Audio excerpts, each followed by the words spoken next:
Hello, everyone. My name is Charles Walter Buntjer, and I just turned 85. I had this birthday in Iceland, of all places.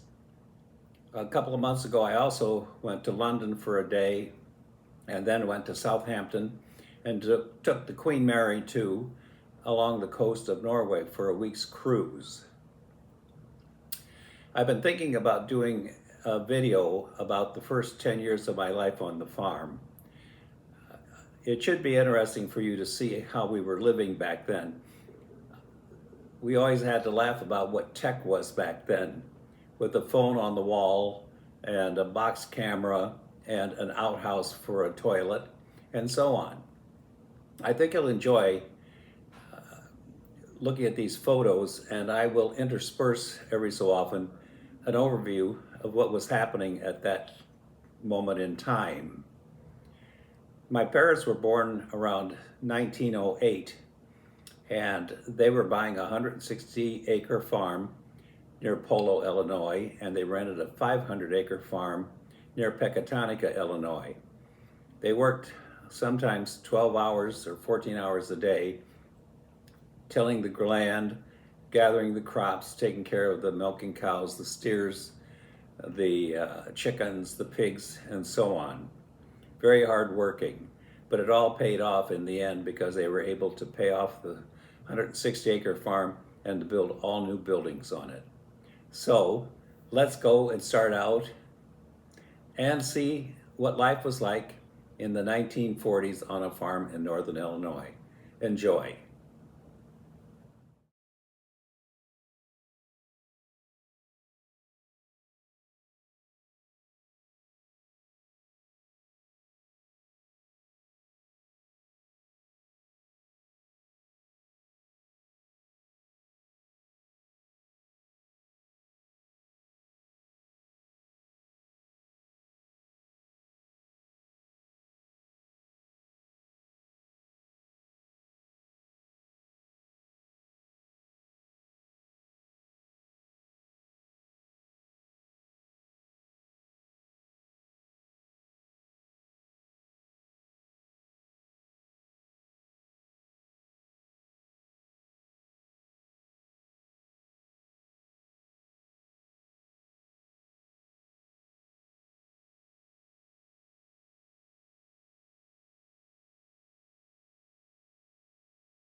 Now we get to talk about the fun part of growing up on the farm. We had no running water in the house, so you had to go out and crank a handle on a pump and take pails of water into the house and heat it up if you wanted to do any cooking or cleaning or taking a bath, which was just in a big tin tub that had about a foot of water in it. And of course, no bathroom, so the toilet or outhouse was about 70 feet in the backyard of the house. Now, I don't remember us ever having a chamber pot in the house. We must have when I was little, because I don't know what we did. But anyway, I guess when I was 5 years old or 4, something like that, I was told in no uncertain terms that I had to go to the outhouse before I went to bed at night, because once, the sun went down, it was going to be dark, and you were pretty much on your own. That was okay in the summertime, but in the winter it was really nasty. It could be 10 below zero and windy and snowing. And we eventually did have flashlights, so you could take a flashlight out to the toilet, but who wants to go out at 9 at night and have it blowing snow and windy and freezing cold? So one afternoon, I guess it was late, it was nasty outside. I walked over to the two-holer. I don't know why there were 2 holes, because 2 people never went in there unless maybe if there was an emergency. So I was sitting in there relaxing, trying not to be too cold. And of course there was always reading material because they had the Sears catalog in there, or more catalogs from other companies. They were big, thick things, maybe 2 inches thick. And that's what we used for toilet paper. A little slippery, but better than nothing. So I'm sitting in there one afternoon. As I said, it was cold, and I had farmer's matches, which are those long wooden matches, and lit a couple to warm my hands before I tried to clean up. And I thought, this isn't working very well. And I went, maybe. So I took a bunch of papers out of the, or pages out of the Sears catalog, rolled them up into a torchlight, and then I held it in the hand and I lit the top. And then I had this torch and I could put my hand over it, warm it, and then warm this one, put my face close to it. Boy, this is working out great. But then it got close to my hands and I went, womp, into the other hole. So I didn't think too much about it, and a few minutes later, smoke started coming out of the other hole, and it was terrible smelling. I wonder why. So pretty soon, the entire bottom of the toilet inside, where all that paper and poop was on fire. The pants went up fast. I ran out the door, gathered snow, and threw it in, and threw it in, and threw it in. And finally, I managed to get it out. Woo! So I went back to the house, and my family said, "What were you doing out there?" I said, "What do you mean?" They said, "Well, you smell like smoke and poop." I said, They said, "So, you didn't behave, and you had matches, and you threw them into the toilet." I said, "Well, yeah, but I managed to put it out." They said, "A good thing, because guess what?" I said, "What?" "If you burned down the outhouse, you would have had to go out and take a poop in a snow bank. That's the way it is. Tough luck." So from then on, I was very careful. If I even had a match in there, it certainly didn't go into the hole in the toilet where all that newspaper and magazine paper and everything else was in there. So it was a lesson learned. So isn't it exciting to hear how the bathroom situation was in the 1940s? Actually, my one-room school had 2 outhouses, and one was for girls and one was for boys. And I went there 4 years. And the second 4 years, when we moved back to Polo, Illinois, I went to a one-room school, and we only had a one-room outhouse. So the thing was that it had to be coeducational. Isn't that something? But anyway, that was what was happening in the 40s and even into the 50s. But we moved into our new house around 51, 52, and we actually had a bathroom in the house. What a change. I hope you enjoyed this talk about outhouses, and we're probably going to talk about learning how to ride a horse next. I'm not too sure. Enjoy.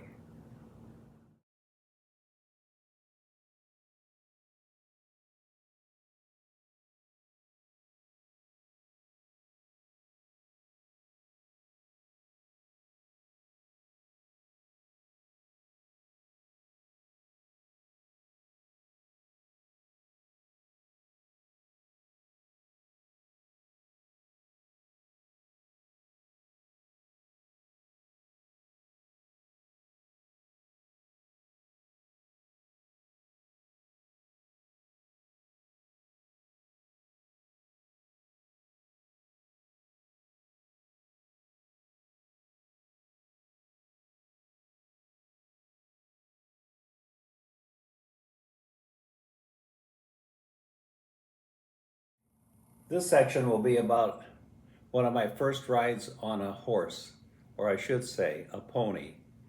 We had a pony named Dandy, and my sister first learned to ride on Dandy 8 years before. She was born in 1932, the end of January, and I was born the beginning of February 1940. She's 8 years older than I am, and as soon as I was born, she said she was going to take care of me. My parents would be working out in the fields and taking care of the animals and all that all day long.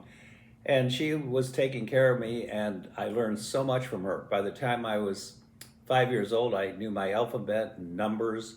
I could read a little bit. I think that's why going through my life, I was able to do so many things because of how I was taught when I had an early age. Now she would put the bridle on Dandy, and then she'd hoist me up on there with her, and she'd ride all over with me, teaching me how to hang on and how to ride properly, bareback, of course. And sometimes she'd walk around with me on there with the reins in my hands, and she'd hang on to the bridle and walk around to make sure I was safe, so I got a little feel for it at least. Now, it's of interest, this picture of us is in front of our landlord's or landlady's house. They came from Germany around 1920s, I think. Two sisters and a brother. They never married, and they must have had a lot of money. They bought all that land that we were on, and then they built a second house overlooking the river. It was on a small hill, and they had a huge living room, a dining room that actually had wooden doors that slid open and shut, a chandelier, and it actually, I think the furniture was English, very expensive. A large kitchen. They actually had running water in the sink, which we didn't have, of course. And they even had a den with big leather chairs in there, wingback, with big, tall, 10-foot tall bookcases with these unbelievable books in there with leather coverings on them, and all kinds of things like the history of the world and animals around the world and all kinds of things. Just unbelievable. I remember when we went down there that time and we were in front of the house, the one sister, Gusty, was sitting on the porch, and she had this barrel, wooden barrel, about, I think, 3 feet high and maybe a foot wide. And there was a hole in the top with a handle, and she was sitting there with that between her legs, and she was pumping that handle up and down and up and down. And I said to my sister, what in the world's going on with her? And she laughed. She said, oh, she's making butter. I said, butter? She said, yeah. They take the cream off of the top of the milk cans. They put it into that wooden container, and then there's paddles in there, and they go up and down, and it whips it around, and eventually it turns into butter. I said, wow. I said, and we buy our butter in town. She laughed. She said, yeah, we don't have time to sit for an hour or so fiddling around, pushing that thing around when we've got work to do. So that's how I started my writing career, and you're going to really like the next section of this video, where I tell you how I actually learned to ride by myself. That Dandy was a piece of work.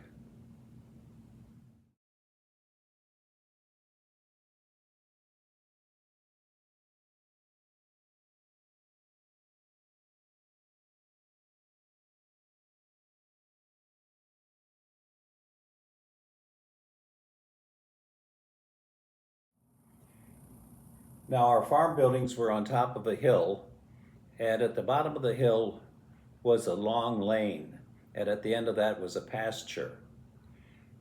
Every day after the cows were milked in the morning, they were let out of the barn. They would walk down the hill and up the lane and into the pasture where they could eat all day and relax and just enjoy themselves. And sometime during the morning, somebody would go down and shut the gate to the lane so the cows wouldn't decide to come back home, which they were going to do later in the day. Why would they come back? Well, they would look around at the sun or feel their stomach or whatever, I'm not sure. But suddenly they all decided, all 30 or 40 of them, to walk down the lane and stand by the gate waiting to be let back into the yard. Then they would rush up the hill, go into the barn, and every cow had its own stanchion where it wanted to be.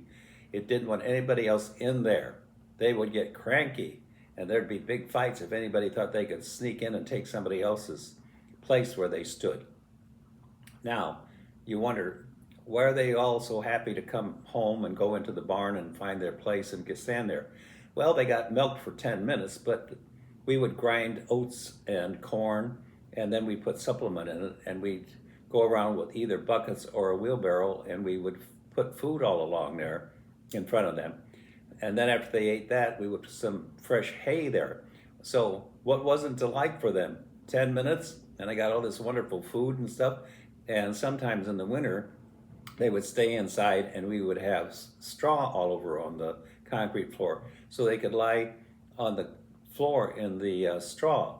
So they had it made as far as they were concerned. Now, what does this have to do with me learning to ride Dandy? My parents decided maybe it was time for me to go down and get those cows. Instead of walking way down there, I should take Dandy.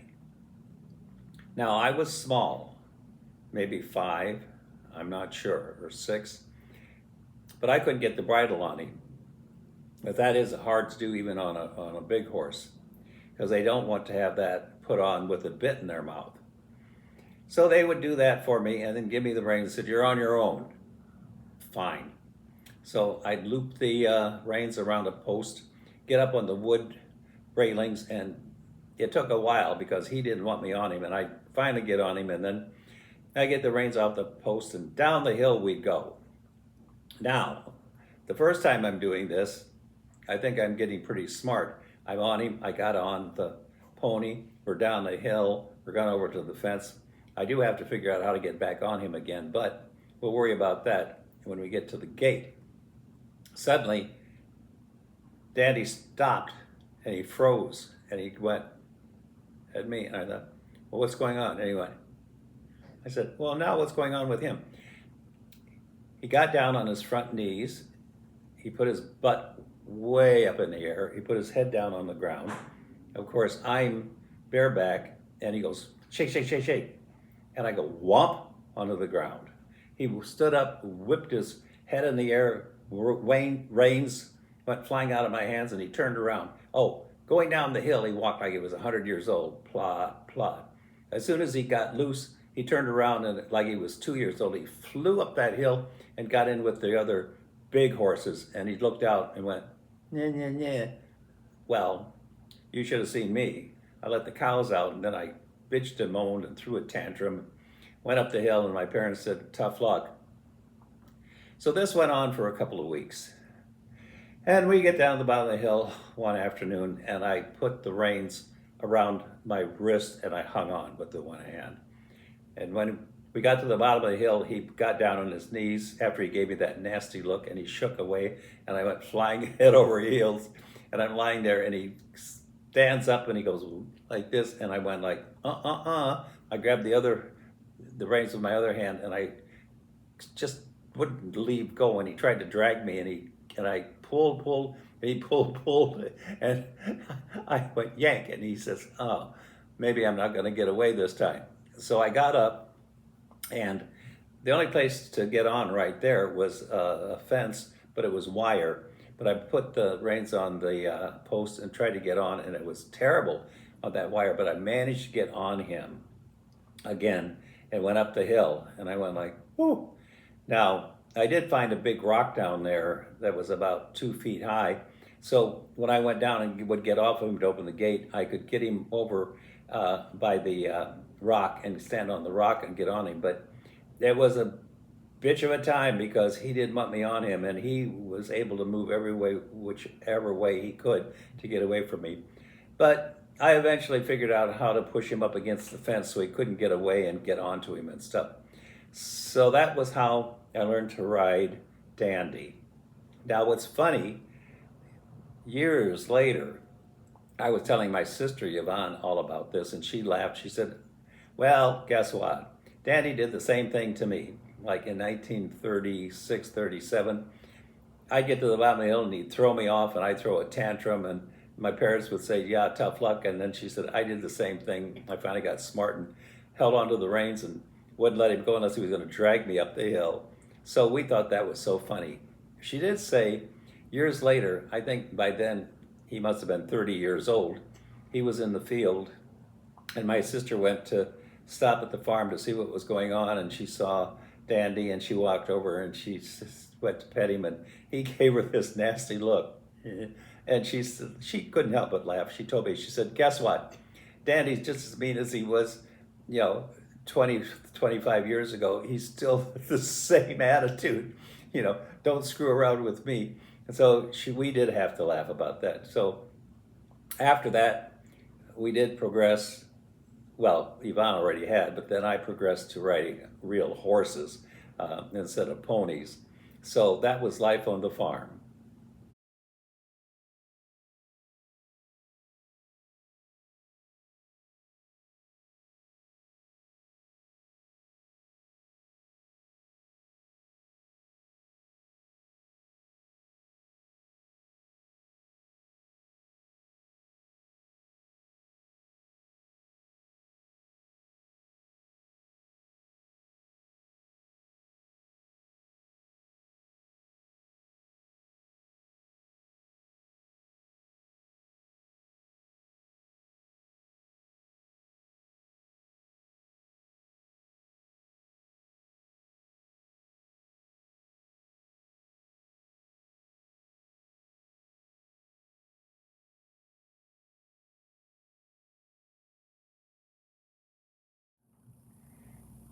Now comes the first big thing that happened to me during my first 10 years of life on the farm.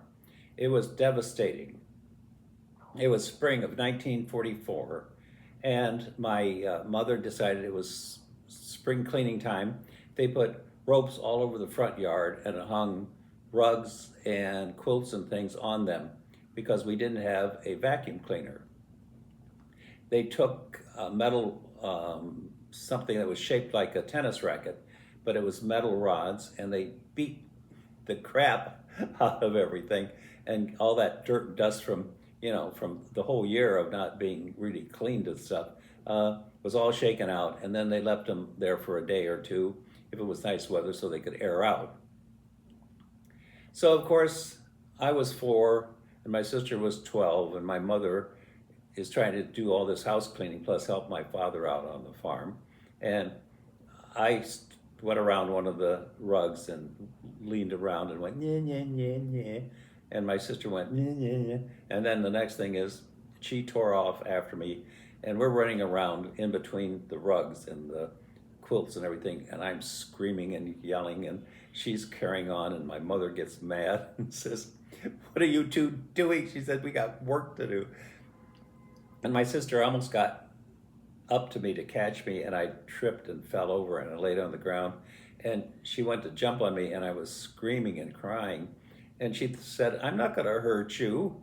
And our mother came over and said, what are you two doing? And I cried and cried, and my stomach, and they picked me up and they took me in the house and put me in the sitting room next to the kitchen. There was a couch there because my bedroom was upstairs. I cried all day and all night, and the next day they took me into Pecatonica to the doctor. He poked me around a few times and he said, oh, he's got stomach flu, take him home, he'll be all right. Give him a cod liver oil or something. Well, they took me home, and the next day I was crying and crying and bent over, and I couldn't move, and they tried to pick me up and I screamed and cried, and they put me in the car and took me to Freeport to the St. Francis Hospital. And the doctors were really irritated. They said, what is wrong with you people? Why didn't you bring him in right away? And my parents said, well, we took him to the doctor. He said he had stomach flu. They said, there's something wrong with his appendix. So they took me into the emergency room and then into operations. And they came back out and they said, he's got peritonitis. The whole inside of him is infected. he's only 4 years old, but we had to do a 4-inch cut on his right side, and then we're going to have to take everything out of him or flush everything out of him and try to see if we can save him, but we're not sure. So the next couple of days, I was in the room and I was unconscious, and I was getting worse all the time, and they didn't know what to do. So you probably don't realize that there was no penicillin then. There was penicillin that had been found 100 years before that, but in 1940s, they were testing it in the South Pacific. The British, I believe, were the ones who had started working with it. And then they were growing the penicillin in southern Illinois, I believe, actually using cantaloupe because of that sweet juice that they love to grow on. And they sent it to the islands in the South Pacific. They had something like 80–90% death rate in those where the troop action was. And when they took the penicillin down there, they ended up with like an 80% or more cure rate. So it was a miracle drug. So time went by, and they said that I probably was going to make it. And the one young doctor said he knew a doctor in Chicago, and they had just gotten some penicillin in, very rare for anybody to have it. And he called him up and told him to get it to the Freeport hospital as soon as they could, put it in the car and drive there in a few hours or else. So they did get it to the hospital and started giving me penicillin injections. And a couple more days went by, and I'm in the room, and temperature, of course, and they said my skin was turning dark. And the doctors came in, and some of the nuns that worked in the hospital, and a priest, and then my parents. And the doctor said they didn't think I was going to make it because of the fever and the color of my skin and stuff. And they said that I'd have been unconscious for 5 or 6 days. And the priest looked kind of funny at my parents and said, would it be all right to give him last rites? Well, we did go to church, but we weren't Catholic. But my parents said, well, it can't hurt anything. So he stood over me with his beads and was going on about, Jesus and all this and that. And they said suddenly my eyes flew open, and I looked up and I saw this man hovering over me with these beads, and I had a trauma. And I said, what's going on? Where am I? And they said, oh my God, it's a miracle. So I was in the hospital for over a month, and I couldn't walk, so they put me in a wheelchair, and the nuns got to push me all around the hospital, and I became one of those people that went into all the rooms and gossiped with everybody and stuff, and I guess I was a little ray of sunshine, plus a miracle because of penicillin.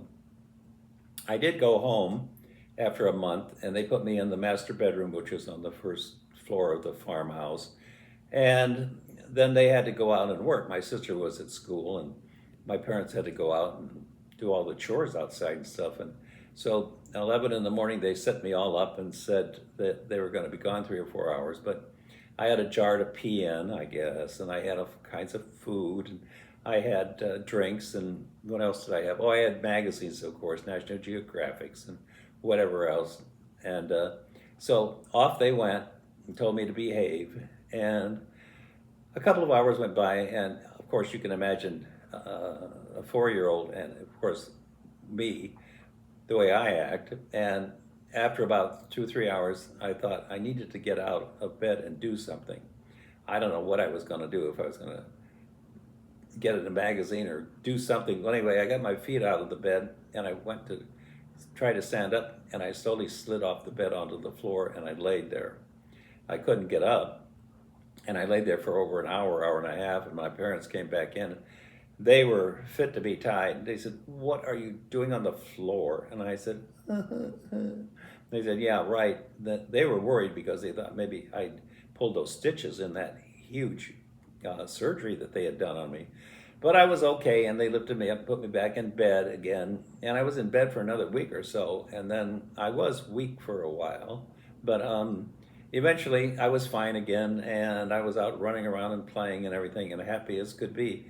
And this is all because of one thing: penicillin.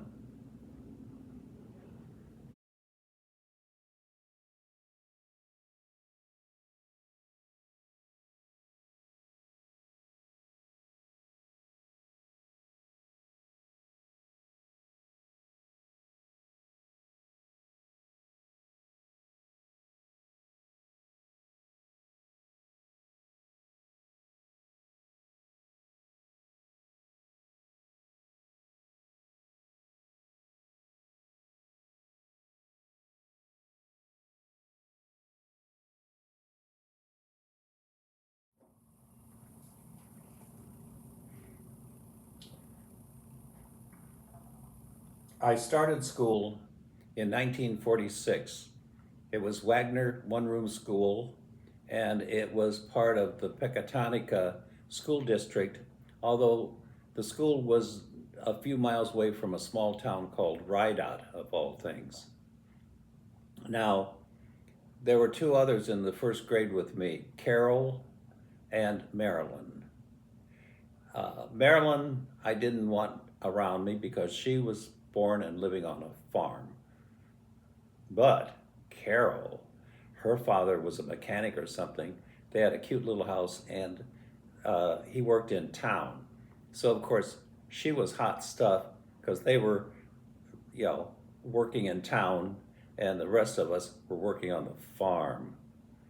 Already then, I knew where I wanted to be and what I wanted to do. Well, I guess I should tell you a funny story also. We were about 3 miles from home, I would assume, and we had to walk all of us walked. Some of the older ones rode their bikes or they rode a horse sometimes even. And the three of us in first grade would leave school and we walked down the gravel road, and the road actually was in an X like this. So we'd walk to the corner, and then I would turn right and go this way, and Carol and Marilyn went that way down the road. And on the corner was a house, and there was an old maid in the house. And she used to sit there and watch us all the time. Anytime anybody went by, she sat in the window checking out what was going on. So I don't know what was going on in my mind, but the three of us would get to the corner and then we'd say goodbye. And Marilyn would get close and I'd push her aside. And then Carol and I would get close to each other and we'd go, and then fly up down the road. Well, the old maid would call up my mother, and she said to my mother, Edna, she said, I've been watching out the window. She said, that son of yours, Charles, he's a bad boy. He's kissing Carol and pushing Marilyn away, and then they fly down the road. And my mother cracked up laughing. She said, well, Chuck does have good taste, doesn't he? Well, that was the end of that conversation. But anyway, I spent 4 years going to the Wagner one-room school, and Miss Myers, our teacher. And I actually did very well because of my sister teaching me how to read, write, how to do the numbers and all that sort of thing. So now we're going to have to hear about what really happened, the second big thing that happened to me after my appendicitis operation.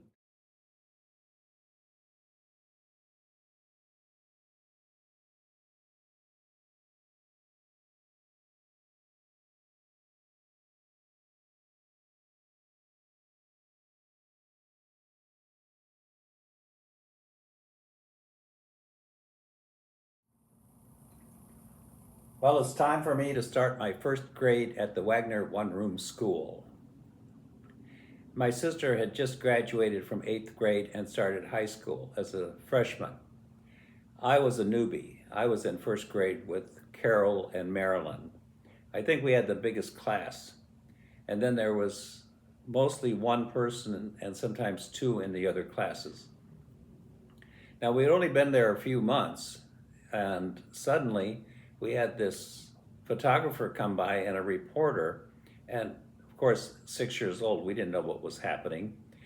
Life magazine decided it was time for them to do an article about what was going on as far as World War II, what all these people around the world had been fighting for. I guess it was supposed to be for mother apple pie and children like myself and our one-room school. After they went around the country, they did pick our school, and we didn't realize what was really going on because after a couple of days, the photographer and the reporter just melted in to the scene. As a matter of fact, the thing we found most exciting was the photographer had one of those big cameras, and the flash on it had those bulbs. And he'd put a bulb in and then he'd pop it out, and if he didn't catch it and put it into his pouch, it might fall on the ground or someplace. So of course we were always looking for those spent light bulbs, and that was the most exciting thing that we thought about. Wasn't that interesting? We never did figure out that we were famous, and actually it was interesting. We would go to town, and my parents would take me to town, and people would come over and pat me on the head and squeeze me and all this and that, and said, "Aren't I cute?" And I'd get all cranky. "What are you doing around me? Why are you doing this?" My 15 minutes of fame, I didn't even realize it. So then, we're on the farm, and our mailbox was about a quarter of a mile away on the corner. There were like 4 boxes put together so that the mailman could just stop and dump it all in there, and then everybody on the 4 farms around had to go there to pick up their mail. And I got thousands of letters and gifts from all over the world because of being on the cover. And one day there was a knock on the door, and it was the mailman. And he said, "Well, I've got a present for Chuck." And we said, "Well, why didn't you just leave it at the mailbox?" He said, "Well, I couldn't stand it. I had to give it to you," because he said everybody and their mother must have been squeezing this sucker. He said a soldier who was like 20 years old in Hawaii saw my picture, and he wanted to do something for me, so he went to the market, and there was a coconut. So he put my address on the coconut and route to Pecatonica, Illinois, Charles Buntjer, and slapped some stamps on it. And they said, well, it was put on the ship and sailed to San Francisco, and everybody in San Francisco pawed it all over. Why is somebody in Illinois getting a coconut? And then it got to Rockford, and the mailman said everybody pawed it there because in 1946, 47, who knew what a coconut was? And then it got to Pecatonica, and then it got to him, and then he delivered it to me. So we couldn't help but laugh. They said, how often are you going to see a real coconut from Hawaii, especially in 1946? Now I got all kinds of other presents. I got wooden shoes from Holland. I got a beautiful leather book cover from a British general in Java, or Indonesia, I guess it's called now, and gifts from England and letters from all over. It was just absolutely wonderful. And Franz Slope-Toed Everlow was 7 years old when he saw the magazine, and I was 6, and he wrote me a letter and said that their house had been bombed in Amsterdam, and he just sent a really nice letter, and I wrote back, and then my parents did some Goodwill boxes, I guess, and they put shirts in there and books and things like that, and they sent them back to Amsterdam, and I eventually got a picture of them in the backyard looking at the books and things that we had sent them. And that was in 1946. Now, it's 2025. We're still in communications. Can you imagine that? Almost 80 years of being a pen pal. I think we should be in the book of whatever you call it, because we must be one of the longest pen pal couple in history of the world. Wouldn't surprise me. So anyway, we had a wonderful time, lots of great memories and stuff, and I was in almost all the pictures in the 4-page spread inside.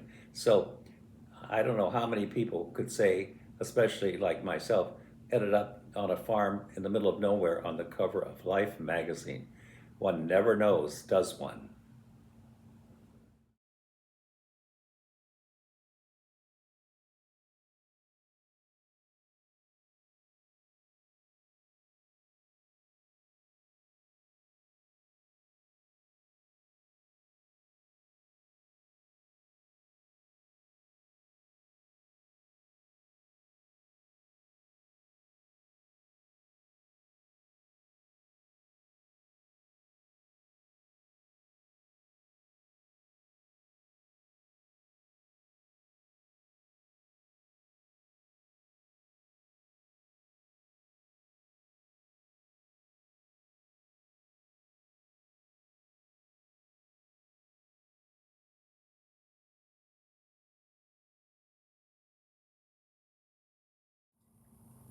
Well, we've gone through an operation. We've gone through on the cover of Life magazine. And let's see what's coming up next. That was 1944, 1946. Now we're coming into 1948. My sister then was 16, I was 8, and one day she said to me, shape up, make sure we get all the chores done this morning early because we're going to ride our horses to Pecatonica.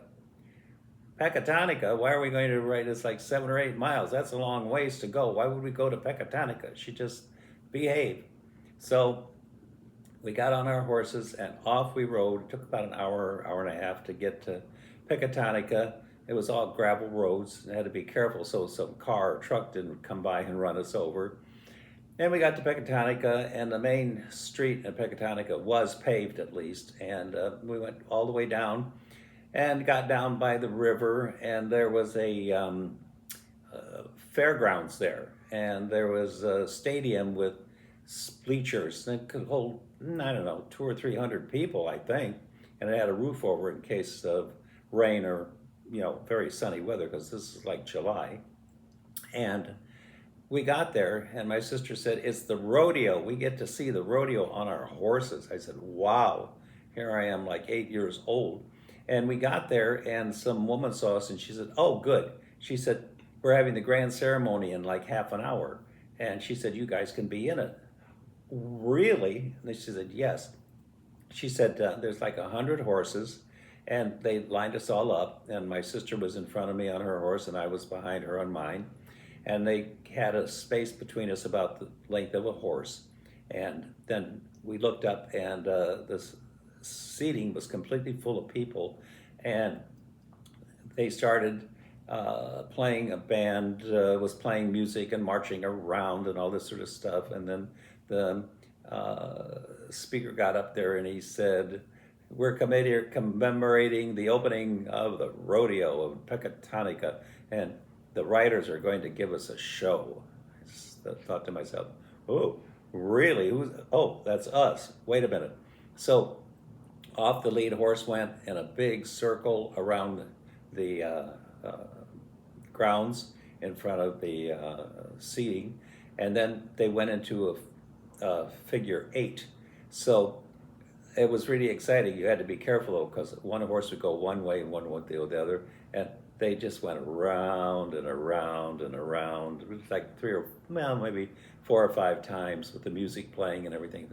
Then when we got all through, everybody cheered and clapped and everything and stuff. And then my sister and I went all around and checked out the food stands and stuff. Then we watched the bronco breaking. I can't even talk. Bronco breaking and the bull riding and the calf roping and contests like how high can a horse jump and run around barrels and all kinds of things like that. So it was really an exciting day. We got to ride in the rodeo, and then it was like, I don't know, 2:30 or so, and my sister said, okay, time to take our horses back down the road to the farm and do our evening chores. So off we went. Well, guess what? I didn't care if I was going to be doing chores because we had an exciting day. I got to ride in the opening ceremonies at a rodeo. How many people are going to be able to say they did that? Not too many.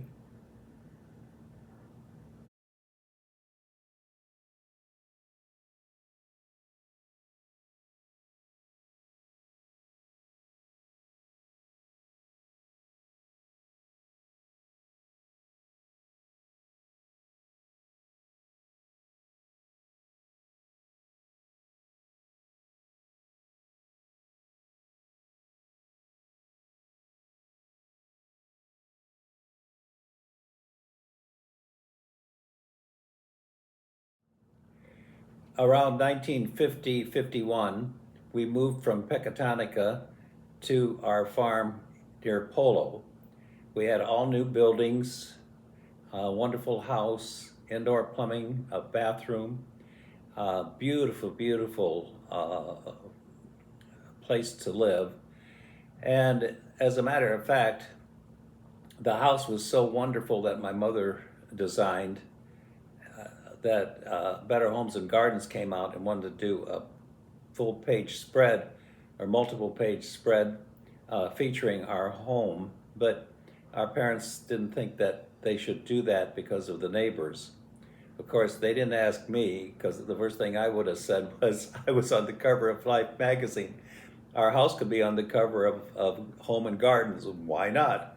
But anyway, we did move back, and I finished my last 4 years in grade school at Brookville at a one-room school there, and then I went to high school and graduated from Polo, and then I spent a year in Rockford going to college before I went into the tech industry.